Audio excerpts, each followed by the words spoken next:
Let's talk about autistic meltdowns. Before we get started, yes, I am a doctor.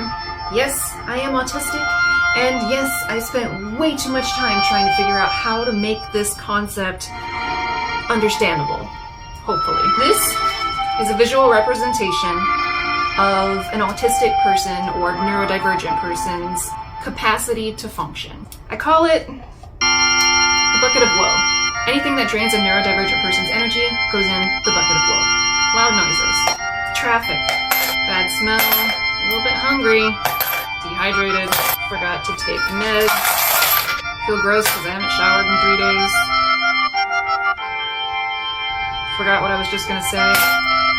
Some things like stimming, quiet time, sleeping, etc. remove woes from the bucket. Slept. Sat and played games on my phone, which is a form of stimming for me.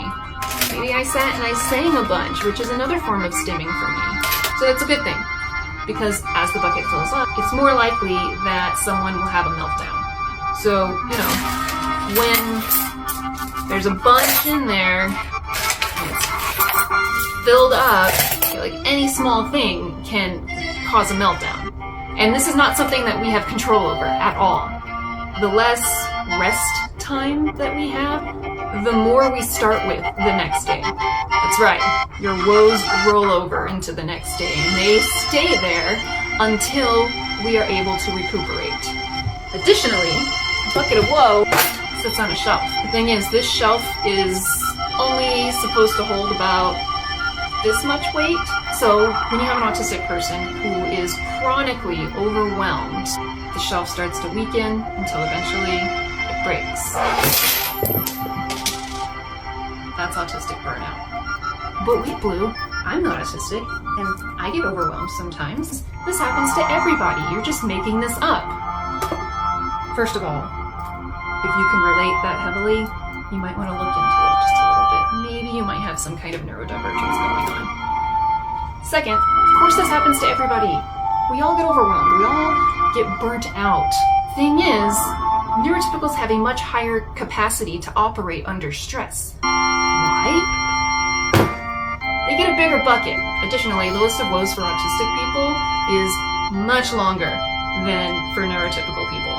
Even amongst fellow neurodivergent people, there's variation because it is, of course, a spectrum. So whereas I might find the construction noise outside to be a little bothersome, for someone else that might be super distracting. Whereas a neurotypical person, if they're even aware that there's construction outside, is unbothered by it because they can just ignore it. So nothing gets added to their bucket. What about the shelf? Well, neurotypical bucket sits on a whole ass desk.